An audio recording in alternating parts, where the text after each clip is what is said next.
It's hard to sit with what is when what is not what you want it to be. But let's not skip to the end. Sit with what is and continue to let the light pour in.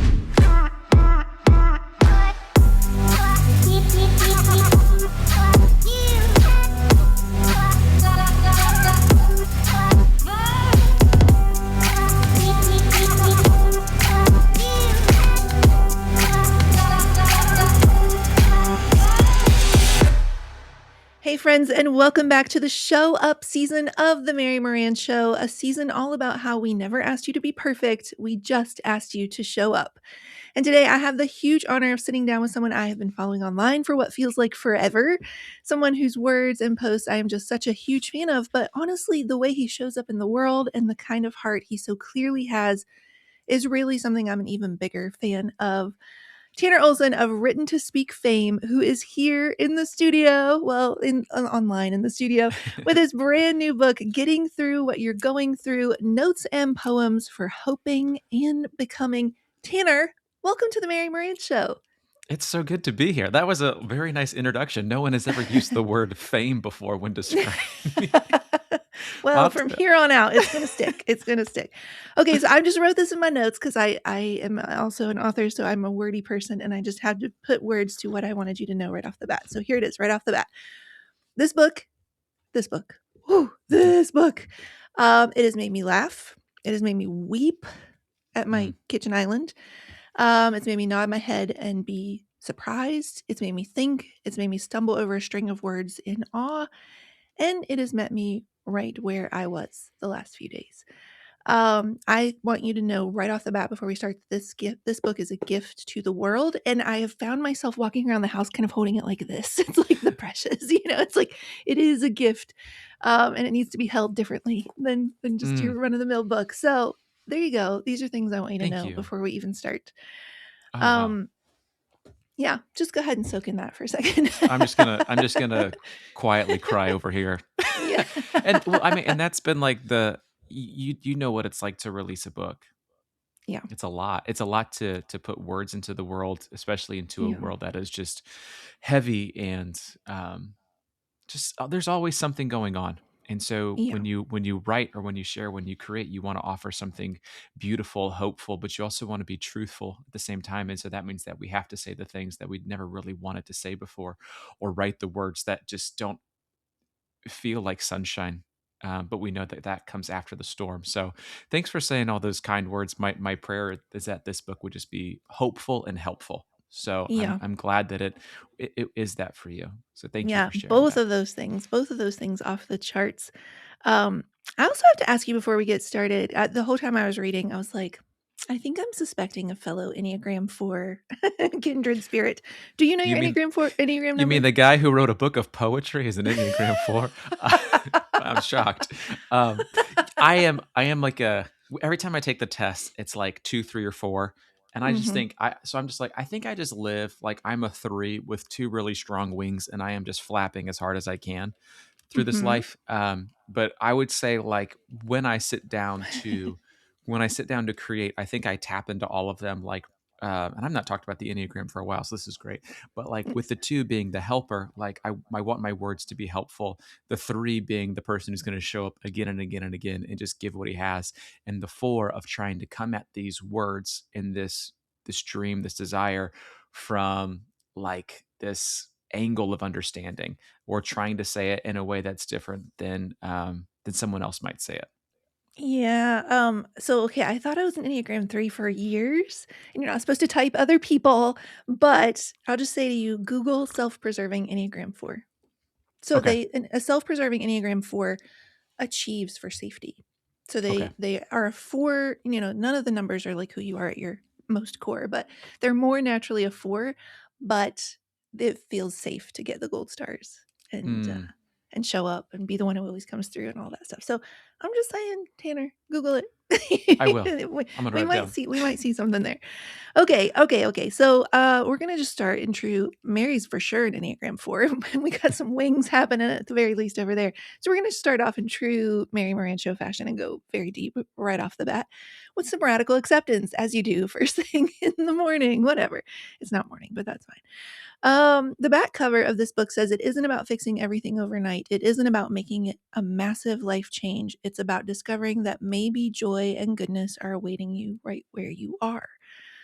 And that reminded me of this term radical acceptance and how they say the very first step before you can change anything is to accept what is. You can't fix your finances until you open the bills or whatever the case is.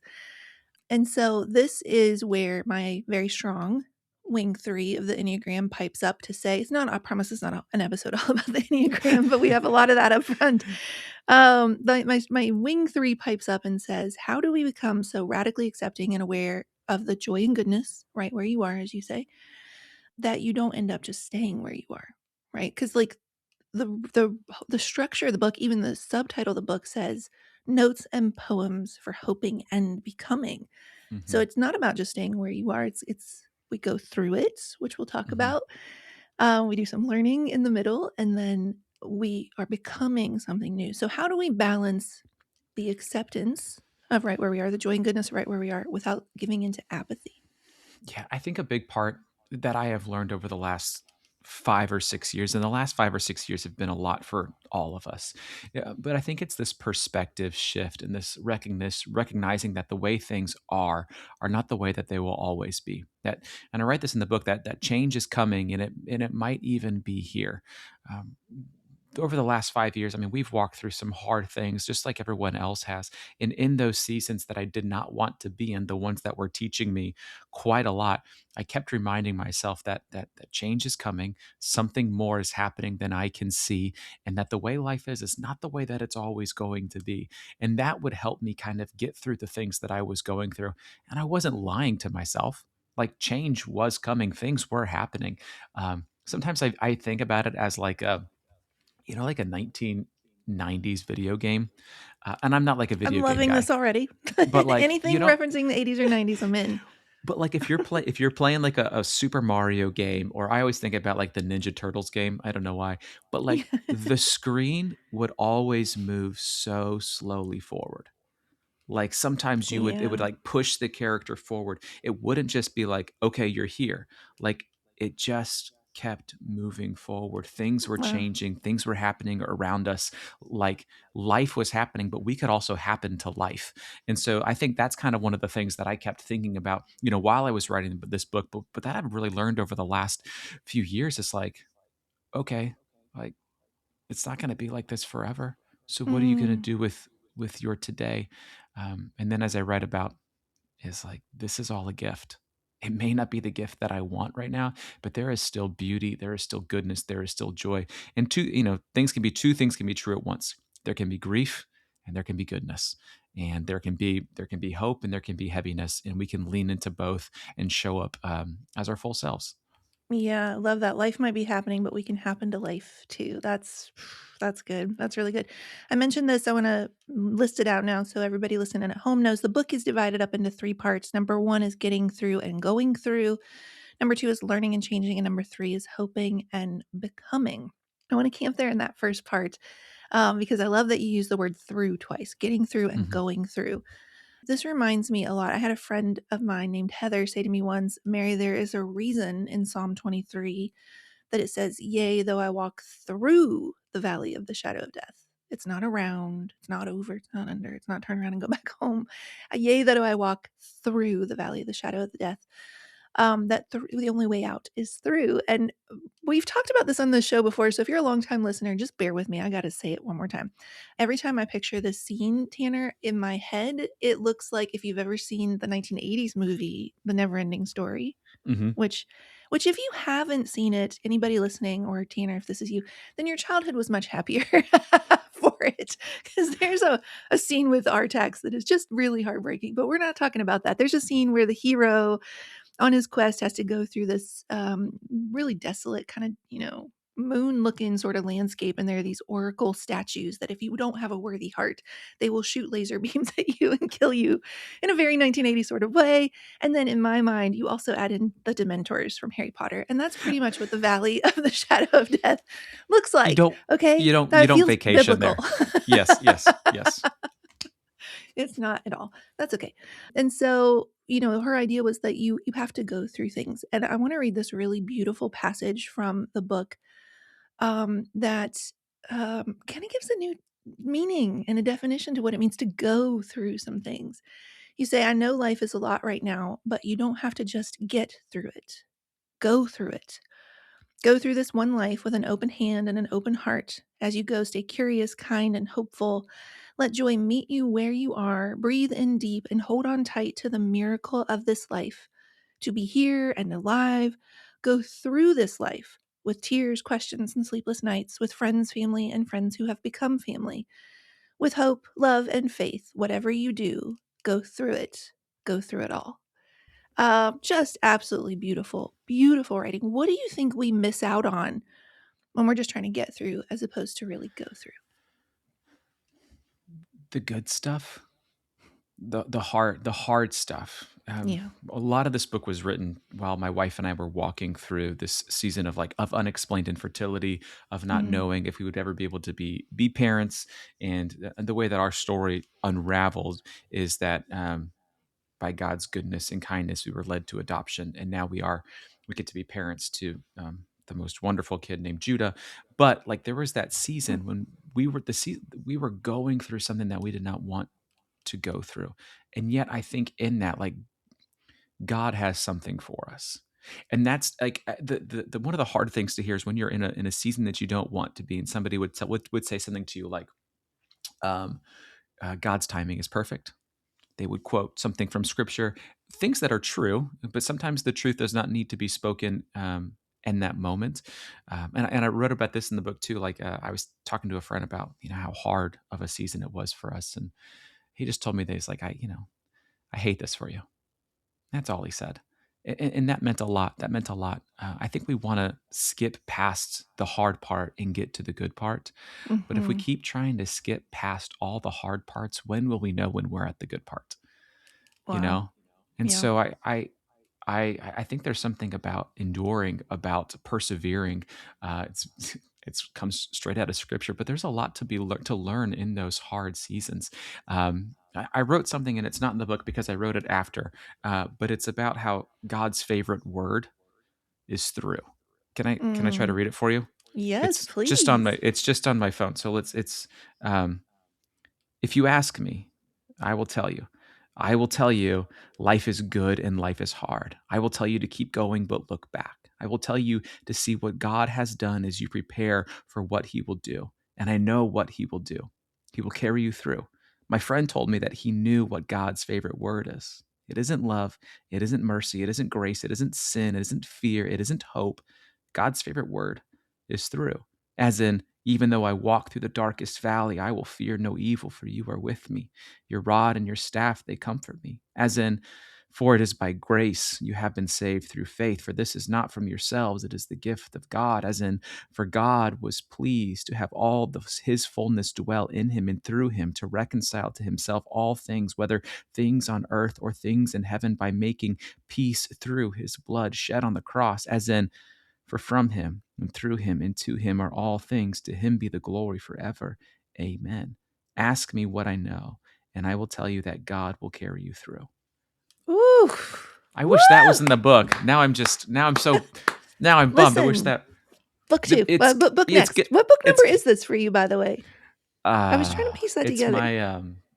my fifth book of Okay. poetry, and I have a children's book that came out last year too. Yeah, saw that. So yeah, we're just Okay. racking them up. But I mean, Yeah. and that I mean, but that is God's favorite word, um, Yeah. and we're That's gonna we're good. gonna make it through, so we can go through it. You can go through the thing that you don't want to go through, and that's what's gonna make you stronger. And also it's gonna change your relationship with the people around you, with yourself, and with God. Well, you just read me some of your words. I'm about to read some of your words back to you. I feel Ooh, like we're just going to do this back and forth that's the great. whole episode, and it's going to be great. We have something here on the show that I always lovingly refer to as a meta Zach Morris TV timeout moment. If you remember, Zach Morris could freeze frame and talk Oh, I right to the camera. remember. Oh, I remember. Um, we're huge fans of the craft of writing around here. There's a lot of people listening who are writers themselves. They dream of writing books. Maybe they already are writing books. And I just want to even, I mean, you already given them a beautiful taste of your words right there, but I also want to read just the first. I'm going to do something I don't think I've ever done on the show, which is read nearly two full pages. But I want to give them just a glimpse of your humor, of the I always compare really great writing to figure skating because you have no idea how hard and like expert level what they've just done is because they make it look so fluid and so easy. And so I'm just going to read this to give people a feel for, gosh, like I said, the precious the gift that's inside this book. Okay, so we're just going to start here. We're just going to lay a little foundation, and it's going to come back a few different ways as we go through the episode. It was the first week of January, and I once again believed this was the year I was going to be in the best shape of my life. I started running, stretching, and working out. I even did some sit ups. New year, new me, right? Not for long. Only 7 days into the new year, I woke up at 2 a.m. in horrific pain. My lower back, abdomen, and hips were throbbing. The pain was unbearable. I wanted to throw up and cry and pass out. Not to brag, but I didn't. I typed my symptoms into Google thinking it was a muscle strain or back spasm, but according to the World Wide Web, I was either on my period or pregnant. Amazing. No matter what I did, the discomfort remained. I couldn't sleep or get comfortable. Ibuprofen didn't relieve the pain. The heating pad didn't change how I felt. Ice didn't work. My wife, Sarah, finally suggested we go to the ER, where after a CT scan and some blood work, the doctor pulled me into a small room and cleared his throat. Well, it looks like you've got an ulcer, Mr. Olson. Does this require surgery? I asked. No, but it does require some lifestyle changes. Even worse, I thought. What do you do for a living? He asked. I'm a writer. Are you stressed out? Yes. Do you drink a lot of coffee? Yes. Do you have a hard time slowing down? Yes. I was beginning to wonder if the doctor knew anything about being a writer. Amen. The truth is, before this hospital visit, I thought I was doing just fine. My wife had been teaching me how to rest, and every week for a year, I'd taken a day and a half, sometimes two, off from work. But it turns out resting does not always mean less stress. Stress is complicated. It sneaks through the front door, bringing its friends, insecurity, and worry. They wrap their greasy little hands around my shoulders and get me to believe I must do it all. And if I don't do it all, nothing will get done. And I will no longer be a full-time writer and will become a forgotten failure. And I just want to let that just hang out in the ether for a minute. The passage that you read to us is an example of your poetry and your Mhm. depth and your beauty in your writing. But I think the best writers also have this ability to just also be really sharp and have this humor and be very human with what they're going through at the same time. So I love setting that up. We just love to have a moment of appreciation for great writing. And then I want to bounce just one paragraph later, where you go on to say, my ulcer was a symptom of stress, and my stress was a symptom of pride. Woo, that one hurt me. That hurt a little bit. My toes are hurting. When the world was on my shoulders, I would forget that the love of Christ is certain and strong. I would claw and scramble and spin the tires and overthink and say yes to something I should say no to and slam another cup of coffee and just keep going. I just want to hear you. Well, first, I wrote in my notes, please stop reading my email and my diary. That would be great. That would be so great. And then I just want to hear you riff for a second, especially on the line, my stress was a symptom of my pride. There's this, and maybe this kind of shines through in my Enneagram diagnosis. Is that what we call it? Of like, I feel like I have to do it all. That it's all on me. And you know this as being a writer, as being somebody who puts things out in the world. Like if you don't do it, it doesn't get done. And so there is responsibility and weight to it. But at some point, I had to learn, and I'm still learning. And I think this is something that I'll always be learning is to trust, Mm, that God can do more in 6 days than I can do in seven. That His goodness is really all that I need to rest in, and that like it's not about me. It's not about what I do. It's about what's already been done. Um, mm, and and I don't know. I just kept burning myself out, um, being stressed by like where I wasn't rather than celebrating where I was. I think it's really easy for us to do that is to look at where somebody else is. And I'm very good at this. Like I'm often good at things that I don't need to be good at. Stress is one of them, comparing Yep. myself to others. Like we look at, we right now we're able to look at all these other great writers and creators and releasing books and how well they're doing and sharing things online that get more. And that's not what it's all about. Mm. And I have to remind myself again and again, and I have to do this every day of just show up and give what I have. And like let that be enough. And then to be able to walk away and go enjoy life outside of work. And that's hard. That's hard for me. That's really hard because I want to keep writing and growing. And but how selfish of that is that of me? Yeah. Um, I wonder for you if it is part of the fear or part of the feeling of, you put words to, I feel like I have to do it or nobody will, right? Like it's all on me, it's on my shoulders. Is there a component for you that feels like I have to struggle for it or I don't deserve it? Like yeah, it for has to sure. be hard?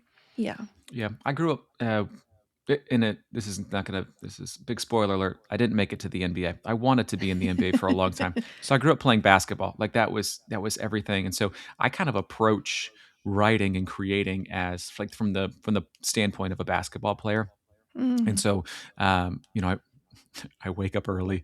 I show up and I put in the work. And in high school, when we played, I mean, we would be at school at 6 a.m. in the morning, practice before school, practice during school, practice after school. It's like all we did. And we, you because you wanted to get better at it. And so resting for me felt like I wasn't taking this calling, invitation, dream seriously. And so learning to be able to rest, like rest for me is not like something that I should be doing. Yeah. It feels like a Mhm. punishment or Yep. feels like laziness, and it's a gift from God.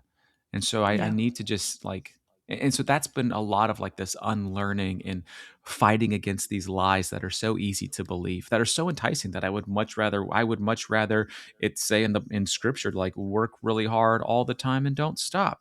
Thank Yeah. you. But it does not say Yeah. that.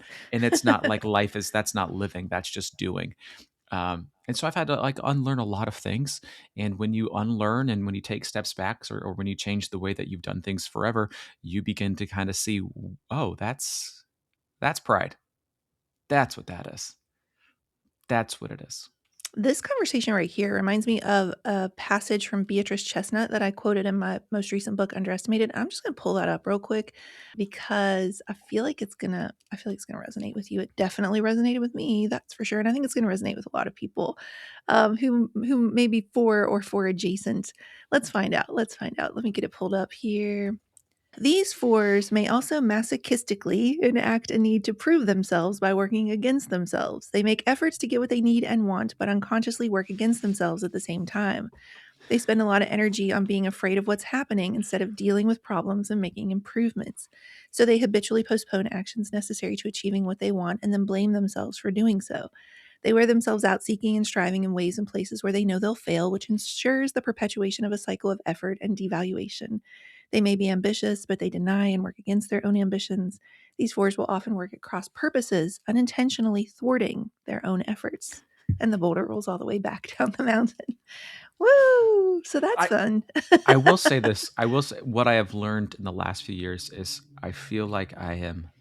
I hope it's just going to sound weird to say, but maybe I'm wrong. I hope I'm not wrong. I feel like I'm self-aware enough to know what I can do, what I Mm, want to do, and what I shouldn't do.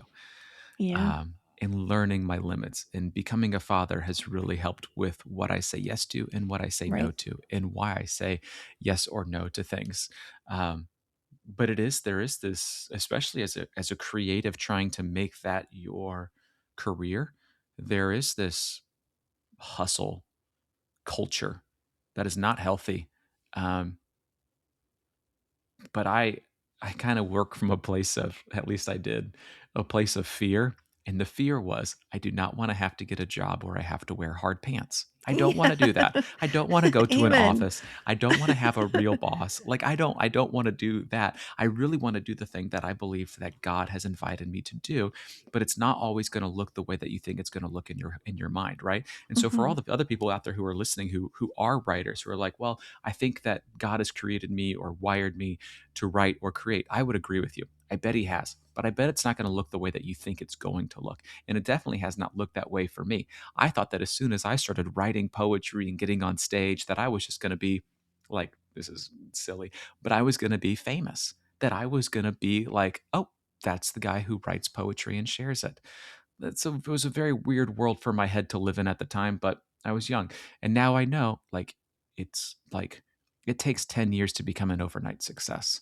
Yeah. It took me 13, so it's a little bit different. But like it takes time to get to where you want to go, and it also takes rest. Yeah, that's good. That's really good. That I'm trying to think if I want to bounce down to, I'm going to just flag it here to tell people it's coming and we'll just keep it where it is. There's this part later we're going to talk about of God is slow until he isn't. And so get excited for that later in the episode. We're going there, but not yet. But not yet, but not yet. I don't want to like be too like let's examine your entire life, I don't Go want to for put you it. under the This is great for me. microscope. I'm I'm happy to be your test Welcome subject. to Yeah. the show. But I do wonder, well, I mean, first of all, the thought was just coming up for me. How did you grow up in terms of like, did you grow up in a family with a lot, a little, somewhere in the middle? Just middle of the road people. And this was in Florida. Yep, Central Yeah. Florida. My dad drove for UPS. My mom was worked at the local Christian school that we went to. I have Mhm. one older brother, and so it was just the kind of like the four of us, um, just living it. And I didn't really. I mean, my friends had definitely had more money than I did, and then I had friends who, like, they didn't, and so we just kind of were good. We were good. Yeah. hmm When I meet people, the reason I'm asking, when I meet people who are, wired similarly to me, where we have a very high level of excellence and a very high work ethic, and we will sort of like, we're like water through the rock till we get what hmm we came to do. Yep. I'm always kind of curious of the origin of that. You have a part in the book where you say, a silence settled in as I wondered if I had said too much. I always wonder if I've said too much. And it Mm. just made me laugh out loud because, like, why is it the ones who have like the most talent and the like biggest gift of words are the ones going, oh, have I said Oh, too I said much? too much. I said too much. Because often we say the thing that nobody else wants to say, or Yeah. you say it in a way that draws silence. Yeah. And Yeah, and that's sort of what you were dealing with in that moment, a bunch of high school kids, and you're like, oops. you guys wanna just have s'mores? Just kidding." And I know that feeling, and so, like, kind of building on this idea of, like, why is it the ones we need being louder who are actually the ones that are like, "Maybe I should just not say anything." Yeah.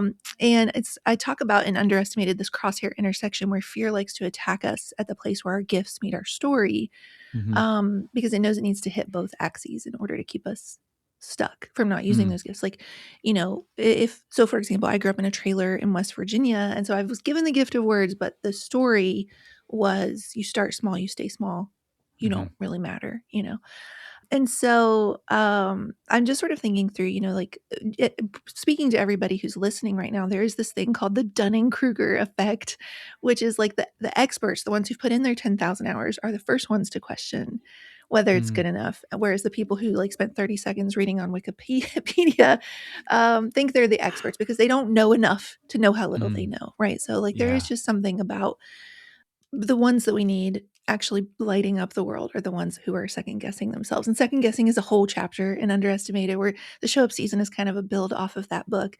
And so I'm just wondering, like, for you, do you know something in your story that first happened? It's not necessarily financial, but something in your story that first said, oh, your voice doesn't really matter. Or like, or maybe the opposite was the thing that made you feel like you had to go reach that level of success and fame and all that stuff.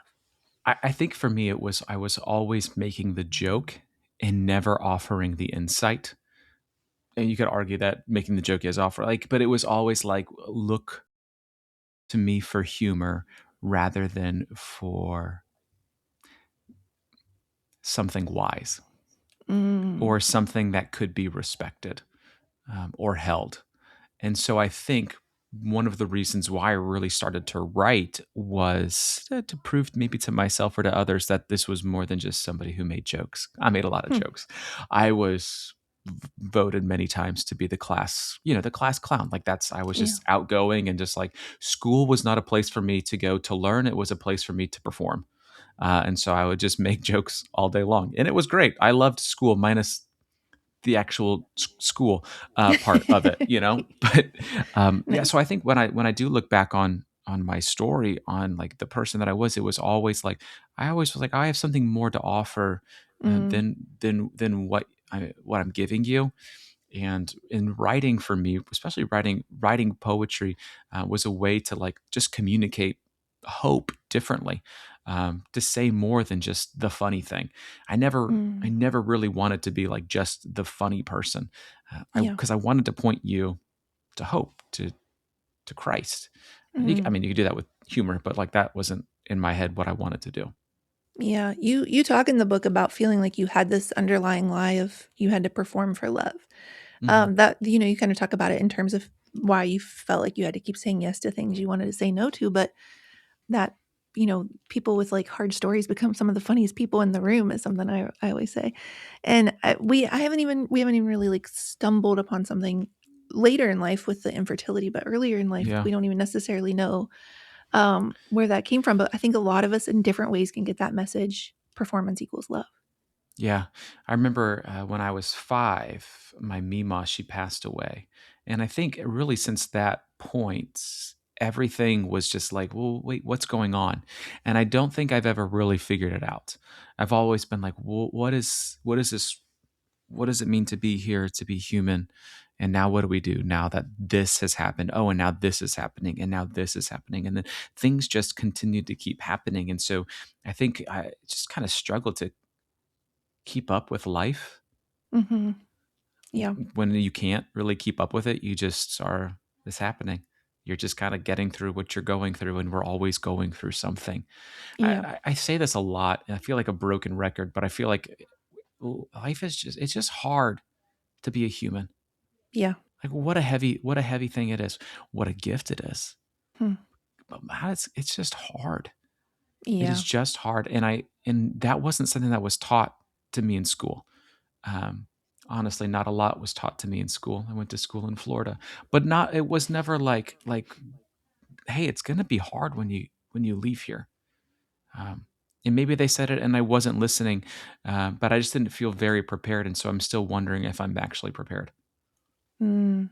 Do you feel like this is not even in my notes, and I have so many questions in my notes, so what am I doing adding questions? But this is how it goes. Do you feel maybe of course is the answer. So maybe put some words to who is the Tanner that I'm sitting down with now as a result of you and your wife walking through. My husband and I have also walked through coming up on 12 years, I think. Maybe Mm, more. Math is hard.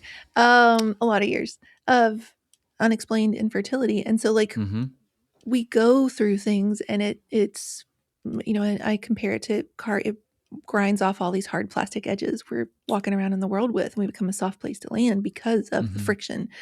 So who's the Tanner I get to sit down with today, and how is he better because of this hard thing? I think I'm more uh, weathered. Like Yep. I also recently have realized I'm showing up with more confidence, in more of a, like, I care so much and I do not care at all. I care Mhm. so much about what I am offering, but I don't care if you like me or enjoy my books. Like, I'm just going to give you what I have, and I can only show up as me. Um, that season of walking through, and I mean, of not being parents, of wondering what life was going to become, of seeing everyone, for the most part, people around us receive answers to the prayers that we were praying, asking God how and why, and eventually asking what next, and going through seasons of waiting, of this season of grief. And grief is underestimated. Mhm. What a monster. Yeah. And someone just explained to me, like, they put it in a way where they're like, grief is like when the situation or whatever happens to you, it feels like grief is this balloon and you're in a box with it. And it just keeps getting smaller and you learn how to move around it, but it never Mm. leaves the box, and it's always at some point it'll bounce into you and hit you again. And there are days when there is that heaviness that comes back. But it has taught me how to show up in conversation with people, I think. Um, like I used to say everything is going to be okay, and now I tell you that everything is going to be okay, but everything isn't okay today. That's right. I think grief has taught me that you can hold two things at one time. And oftentimes those things feel like they are opposing, but really they just seem like best friends, Hmm. like the joy and the grief, the hope and the heartbreak, like they seem to go together. Hmm. Um, it's just hard to be here. Yeah. And now when I sit Woo! down with That's a people, whole word. Yes. like I know that you have been through something. Mm. Anytime I sit down with somebody, I know you're going through something. And I don't know if you need to tell me that. You're welcome to tell me. Like when I just had coffee with a friend this morning and we sat down and we talked about really, really hard things. And I just kept telling him that I hate it for him and that I'm here. And then we had muffins. So, because you have to. I think I write in the. I think if you read through the book, like oftentimes it's like, and you should get a piece of cake. Yes. Like you probably need one. Um, Yes. Oh, I so love that. I love that so much. And I think that answer that you've given is an example of the thing I'm about to talk about. mhm, That is this idea of excellence versus consistency, meaning that the answer you just gave is something that was truly excellent, created spontaneously. You didn't know that question was coming. And so it's like really fun to just watch people of excellence be excellent in real time, right? So that's mm, just a blanket statement. I wish there were more of that. And so the thing I've been writing about on Instagram is this idea of given the choice between consistency alone and excellence alone, consistency is going to win every time. mhm. And how for like years this has really infuriated me because I am a person of excellence. I feel like I should just put the thing out there and then it should take off on its own. I shouldn't have to ever tell anybody about it again, right? Like I don't need to show up. I just need to be excellent, whatever. And I say that it infuriates me because what it means is that the people, the kind ones, the quiet ones, the ones so often overlooked who might actually have some real talent to share with the world, year after year, they go on playing small and hiding in plain sight, afraid of being seen, and they fall further behind. Meanwhile, often ones with far less integrity, far less depth, far less substance, who offer far less value, fluffy seems to win sometimes on Mm, the platforms of social media. But I say you, in the notes, I say, you are someone who is an example of what happens when excellence shows up consistently and that you have been able to get traction on things like social media, which tends to reward the most boiled down copy and mhm. paste. Everybody's, I mean, literally on threads, I will see the same exact post that people are just like Can we copying and talk about pasting. can we talk about threads for a minute? What is Please, happening? please Well, talk about actually, threads. what's happening on any of the internets? But like Okay, threads that is was a my place next I get question for on you, there. but I yes. get on threads and I am like, we are not okay. And like, who are you? And who are you? And like, I don't care about. Like, why am I seeing this? I don't know what this is. Yeah. My strategy. It's not a strategy. There's no strategies for social media anymore. It is just throw things and see where it lands. But I'm just like, I'm going to get on and I'm going to post a little prayer and then maybe something about my book, because like it's like I'm just dropping garbage in the ocean, it seems like. I'm just so. Right. When Well, are it's you not quitting garbage, social but media? but When the are you goal. quitting social media? Because I'm I like mean, so close. listen, I'm so close. I'm so close. I wrote in my notes that the social media is like the Wild West right now, and I don't mean that it's like wild and untamed. I mean it's like tumbleweeds, It's or not whatever. good. It's just not good. It's not Sorry, good. It's not good. you were asking a question, and you said the word Yes. threads, and I was Well, like, I was just on there, and you don't need to go. It it's like a part of town where people are like, have you been? Like I went for you. You don't need to go. I know everyone's talking about this restaurant. It's not great. it's So not don't good. go. Yeah. You don't need to go to there. I mean, listen, I will say in Threads defense that I've gotten somehow dialed into the algorithm where I'll get like really good recipes or what have you. There's always There a are silver recipes lining, on I there. suppose. Yeah, who knew? Who I knew? I don't just know how I got into because I don't cook at all. So maybe they knew. Maybe they knew.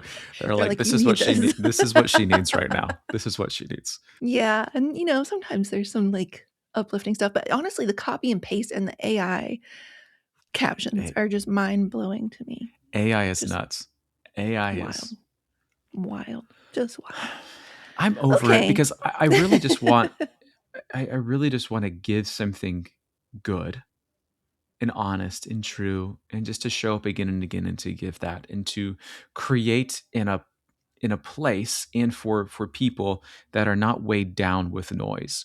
And I think you probably feel very similar about your work of like the what you do behind the scenes that nobody sees, how you are wrestling with words, how you're praying through things, how you're having these conversations, and then you create it and you share it, and you do this because you've done it before and it is connected with people, so you keep doing it because you know your words resonate with people, and then you put it out there and it doesn't get seen because I don't know why this popped in my head, but Noah Khan put out a new song, or because like this thing is happening in the world, or because like just like that's just not going to get shown. I like Yeah. the song, by the way. But Good. like it's just like all these things and you're like, is it even worth it? And I have to keep telling myself it is worth it. It is worth it to keep showing up. It is worth it to keep giving what you have. It is worth it to keep spreading hope, because I have seen this, and I hope you have too. I bet you have, of the random email DM that Mhm. you get at 3:15 in the morning Yep. that says, "Hey, this thing that you wrote, it kept me alive," Yeah. or "It was exactly what I needed to hear," um, or "I printed it off and I have it hanging on my fridge. I hope that's okay." Yeah. Yeah. It's It's okay. totally okay. It's totally okay. You didn't have to tell Yeah. me that, but thanks for your confession. Like, it's you're forgiven, and tell your friends. Yeah. It's That's right. so this like idea of just like being consistent, and I think that kind of it goes back to my childhood of playing basketball. My basketball coach would he drilled it in our brains of discipline is what it means to show up and give what you have and do that again and again and again. And so I do that. Um, I do that because I also know that there are people out there who look for our words, who are looking for hope, and who knows, maybe Threads will share it with everybody. Sometimes it does that. Other times it definitely doesn't even show anyone. But Yeah. Oh, I love that. Okay, so this is a really great transition into my next question for you. I'm going to go here to page 3. We've made it all the way to 3. Don't worry, I went much further than that. This is don't skip to the end. It's hard to mm, sit with what is when what is. You know what? Do you want to read it? You are the I spoken word got you. poet. I Do got you. it. I mean, you do a great job. You do a really great But job. I mean, listen, I want to hear how you wrote it. All right. Do you want the whole poem? Whole The whole thing, poem? whole It's page. called Do "Don't it. Skip to the End." It goes like this. It's hard to sit with what is when what is not what you want it to be. But let's not skip to the end. Sit with what is and continue to let the light pour in.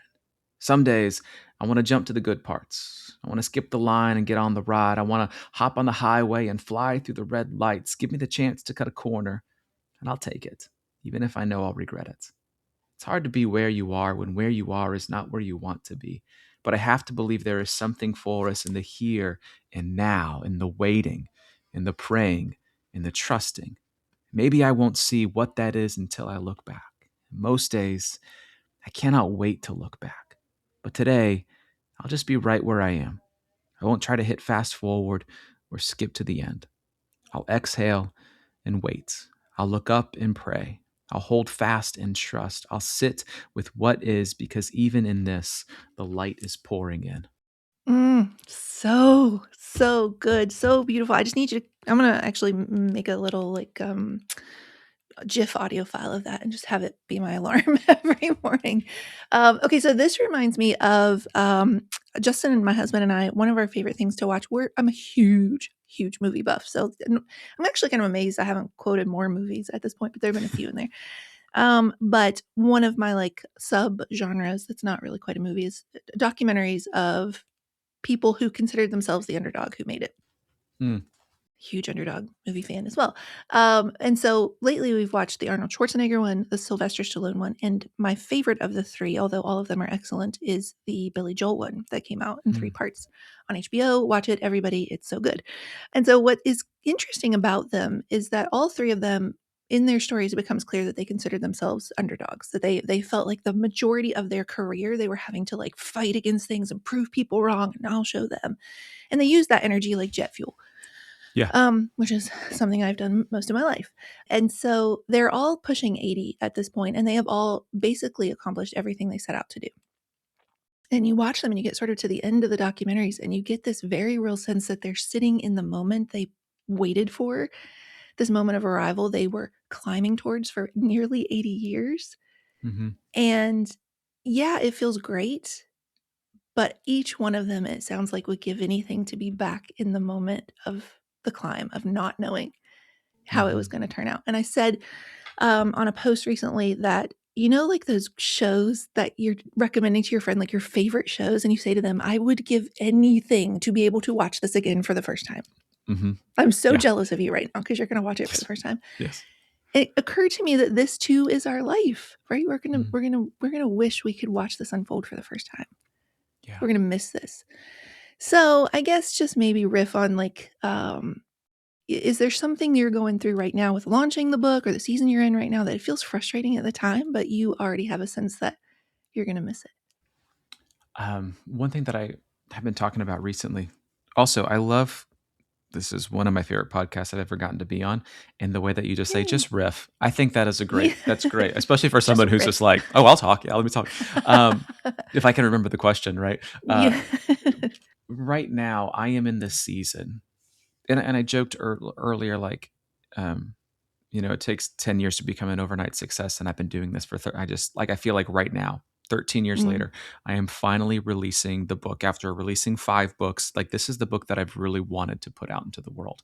Wow. I'm very proud of it. I'm very excited. I mean, to be able to put out a book of poetry and like essays and reminders with like a publisher is like an honor. I am currently living in the season that I had been praying for years. And I am trying so hard to enjoy it, to be present in it, to remind myself like this is the gift. And it's really like launching a book is so hard and weird and vulnerable, and you really want to control it, and you really just want to buy every copy, and you want to give everything away, and you want people to like it. It's like all these different things that are happening, and I have to keep reminding myself like this is good. Like, you're gonna miss this one day. Like, you're really gonna miss this. There was that season where we never thought that I would never thought that I would get to be a dad.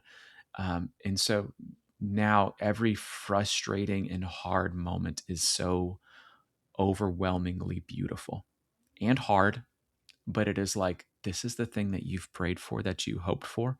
Like, don't let this pass you by. I know I'm going to get to the end of my life and have regrets. Like, people are like, like, don't die with regrets. But it's too late. It's going to happen. But I want to get to the end of my life and be like, you slowed down to savor it. And you can never slow down enough, and you can never savor it enough, because time just keeps moving. Life just keeps happening. But I want to be able to pause in these moments and just give thanks. Yeah. And maybe that's like the sentimental poet side coming out of me, and I'm a very emotional human being. I've only almost cried 3 times on this episode. Same. It's pretty poking my good for eye me. corners. It's pretty good. Good. Well, it's welcome here. There's truth in tears, as we say. It is just like, again, it is hard to be here. It is such a gift to be here, and I really want to treasure it all. But I also know that this is not the end. That good is on the way, and that the story, like, all this ends with meeting Jesus, and it continues. But also, like, I'm here right now. Right. Yeah. So I mentioned earlier we were going to land back here, and this is sort of the flip side of this conversation, which is you say God is slow until he isn't.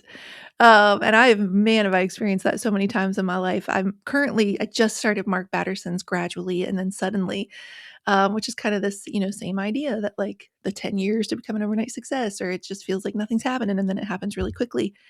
And when I was getting ready to launch my second book, which is Slow Growth Equals Strong Roots, I was telling a friend that it felt like I was on the roller coaster and it was like click, click, click, click, clicking up that first big hill.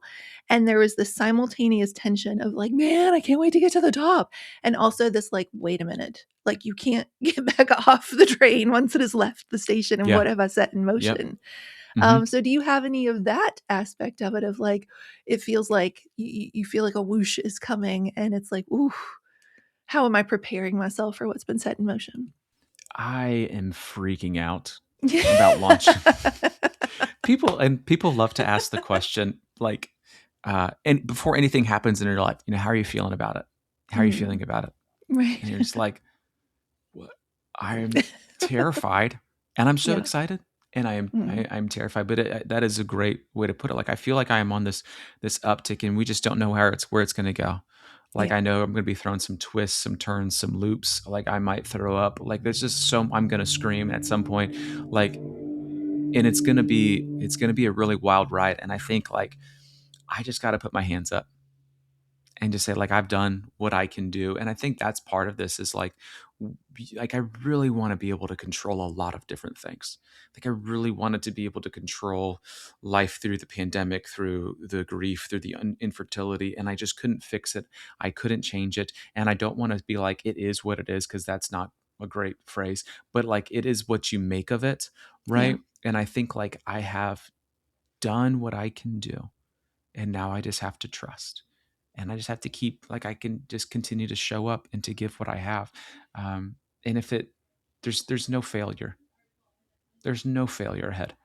Like Yeah. I have done what I have done, I have been honest with it, I have handed it over, and we'll just see what happens. um, and I'm proud of it. So there's no like the chance, the outcome is never failure because I have been honest and true, and I have shown up and given what I have. Um, it may not go the way that I want it to go, and it might not go the way I thought it would go. Ooh, well, I know that I'm running a little short on time with you and I could talk to you for hours and hours. So I'm going to Oh, just like figure out which is the one question I cannot leave without asking you. And so I think it's going to be this one. I'll sort of set it up with another Zach Morris meta moment that I had just for appreciation for beautiful writing. And it was this one line. So we started with 2 pages. And I think that's the mark of a great writer. They can either like, I can't even pick something on this 2 page I want to share, or it's like one line that just rocks you. And the line was, we plant our lives in the garden of God's hands and pray for the rain. And I'm going to pair that sentence. So hold on to that sentence with on page 51, you start off saying, this morning I woke up feeling panicked. And you go on to say a bunch of possible reasons it could be, including maybe it's because I haven't been able to write anything good for the last month or so.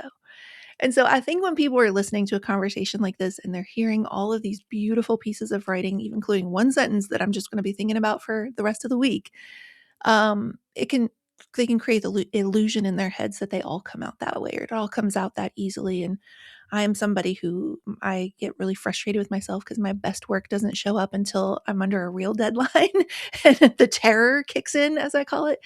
And now I might actually fail if it doesn't show up, and then it's like it pours out of me like poetry. yep. Um, and I wish it wasn't like that. I wish I could just show up 6 months ahead of time, all responsible, like, you know? So just pair the juxtaposition, riff, as it were, a little bit on what that sentence means to you, because I'll tell you the thing that jumps out to me is if God's hands are a garden to plant in, then they must have some dirt on them. He must have gotten his hands muddy in the creation.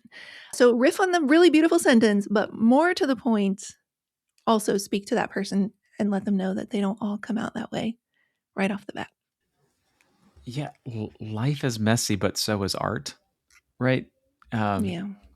and I'm like you, like I love the writing, I love the creating. I really love when it's done, and Yeah. I can be like, oh, this is good, this is great. Like there was Yeah. so much struggle, there was so much wrestle in it. But if like God's hands are the garden that we get to plant our lives in, like there is mess, there is dirt, but there is beauty, there is rebirth, right?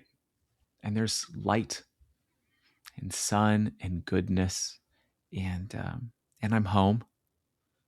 I'm home in those hands, and those hands don't get tired of holding me, of seeing me grow and change and stretch towards the sun.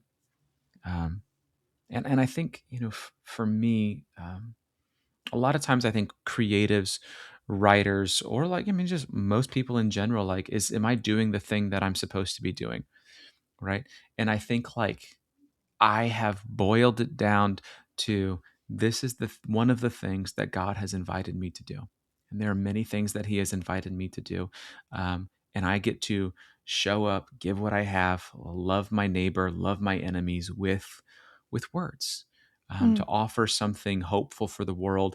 And I know that poetry is not for everybody, but I also think like good words and hopeful words are. And so yeah.